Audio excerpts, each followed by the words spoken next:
Hi, this is Mike making my video to add to my collection. Today is 3/13/2025 and it's 5:07 a.m. Yeah, I'm basically making this video to talk about manifestation and magic, miracles, things like that. Basically you have to empty yourself to allow the Holy Spirit to come in. You have to basically completely empty yourself of all your thoughts, incessant thoughts. Uh, you know, by being solitary, that helps do that. And you try to get to the point where you desire nothing, you possess nothing, you have to give up everything. And you have to know nothing. So, you kind of make yourself empty. You destroy the ego, you humble yourself, and you allow yourself to be compassionate. So, when you're more compassionate and you start caring about other people and other things, things that you normally don't think about, and you start to learn to help people, and you open yourself up to being more compassionate. Um, what that does is, it clears the way, for you to be more compassionate, and then you basically empty yourself, so you don't think about those things that you would normally not think about. You start thinking about, and so when you desire nothing, you have it to where you don't care necessarily. You don't worry about the cares of the world, and you just say hell with it, and you give up on things. When you give up on things, what happens is you free your mind, and you take those burdens that are crushing, and you take those crushing burdens, and you put them to the wayside, and you don't worry about the cares of the world. You stop worrying. You stop thinking about all those little things that used to eat away at you, and you let go. And then when you let go, and you clear yourself out, you empty yourself out, you no longer think about the things that you used to think about. And what happens is, usually a state of being comes into your mind, where you feel free and unencumbered, and you don't feel like you're tied down by things. And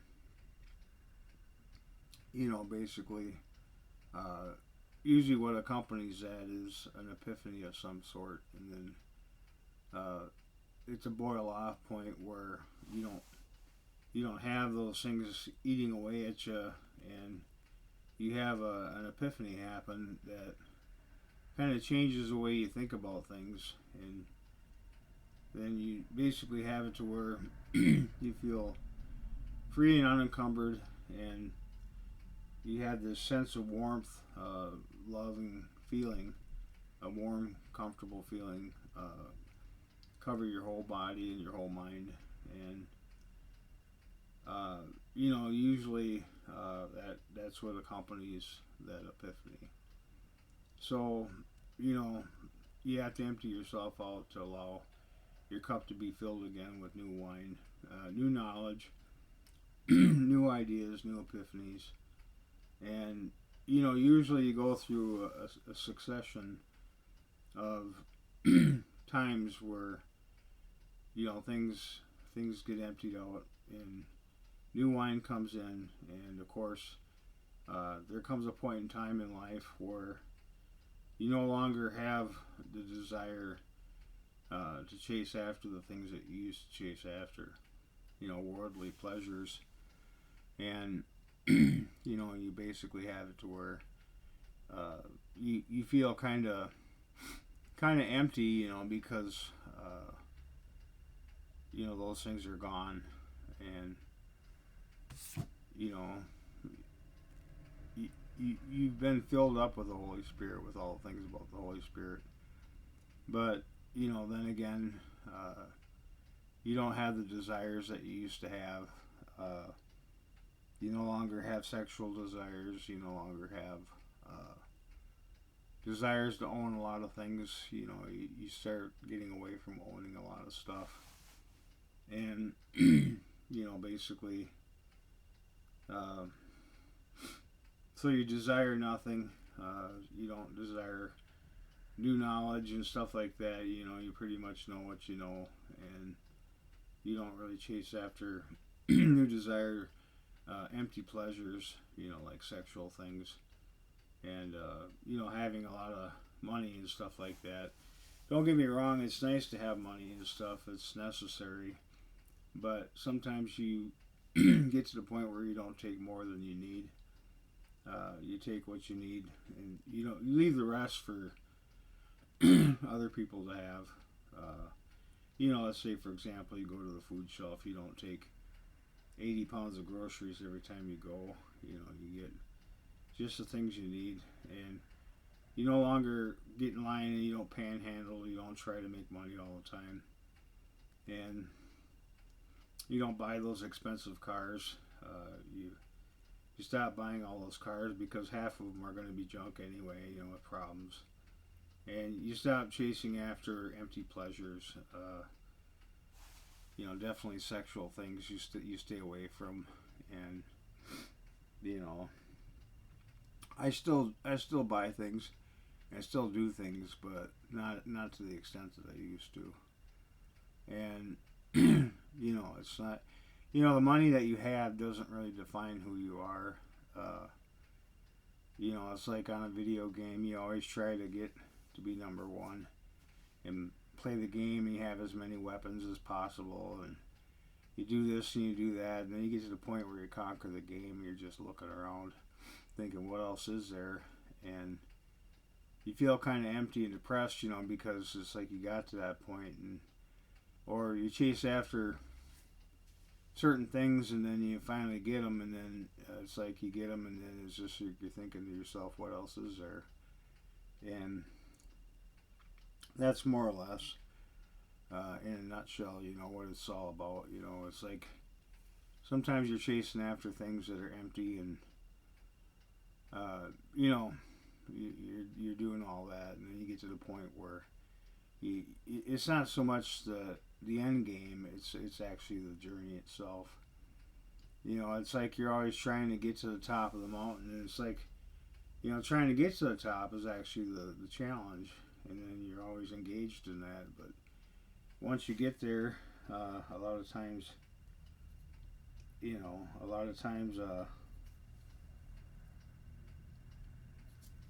get to the point where you ask yourself, well, what else is there when you get there? And it's like, it's kind of like, you have enough things to sustain you, to keep you busy, and it's like you don't really push for things after that. You get to the point where, people say it's endless as far as what your desires are, and that's not necessarily true. Sometimes, you're at a point in life where you figure, well, I've had enough. I've had enough of it. Sometimes too much chocolate pudding isn't good for you, and too much sex definitely isn't good for you, and it kind of changes the wiring in your head, when you watch too much pornography. And, you got to get to the point where you cut back on that. And, it's fun and it's fine and dandy sometimes when you're doing it, but when you get to the end game, you find out that,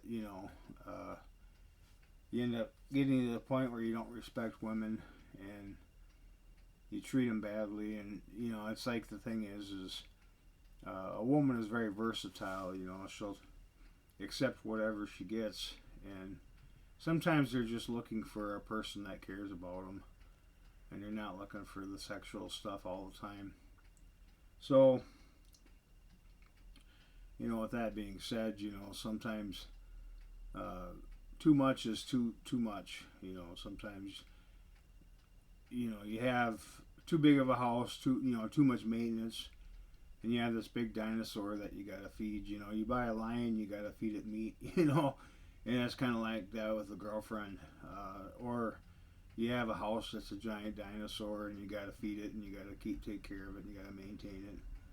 Or you have a car that's too expensive to fix. One little part's $300 or whatever, and you get something that's just too much. Sometimes it's better to get on mass transit. Sometimes it's better to,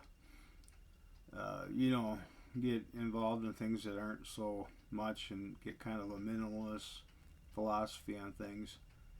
Um, you know, uh, sometimes it's not such a bad idea to have kind of a simpler life. But anyway, yeah, miracles are awesome. They do happen. But there comes a point in time, when there really isn't that many miracles. There's manifestations, no doubt about it. But, outside of that, though, there really isn't a whole lot of miracles as far as major miracles go. Sometimes it gets to the point where you've exhausted all your possibilities, and all those things are kind of by the wayside. They don't exist as like to the degree that you used to think that they did. And sometimes you just get to the point where you say enough is enough. I'm not going to forgo all the challenges, all the extra work, to achieve something. Sometimes you got to realize too that with the Holy Spirit, there comes a lot of responsibilities when you're given much, and there's just a lot of things that you don't take into account, and you got to realize that sometimes it could cost you everything, for that pearl of wisdom. And sometimes women and wine, sometimes you don't necessarily chase after all that knowledge. Sometimes it's important. Sometimes you realize that it's more of a challenge than really what you're willing to forgo. And so sometimes you take a simpler way of going about things, and you don't really push for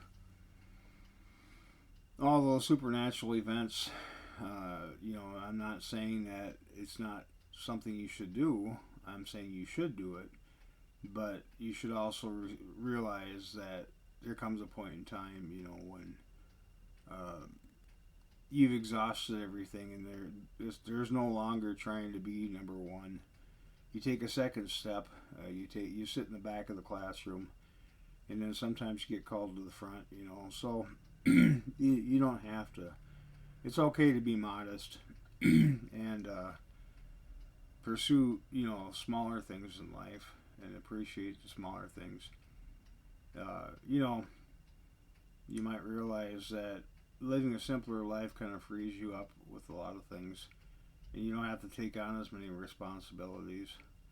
Let's say you're a three-striper and you have all this stuff and all these responsibilities. Maybe you want to be a one-striper or a two-striper or a one-star general instead of a five-star general. So, you got all that, but, eventually it all goes away. Sooner or later, everything everything you touch, everything you see is going to be gone. So, the things that you can physically touch and see that are tangible are temporary, and the hidden things are permanent. So that's really all there is to it. And like I say, just live a simpler lifestyle. You don't jump in the water and expect to swim right away. Sometimes you try to stand on the water, you'll drown. So you just go with the flow and learn to go with the currents and stuff like that. Let the water take you where it needs to take you. So anyway, that's all I got to say. Over and out.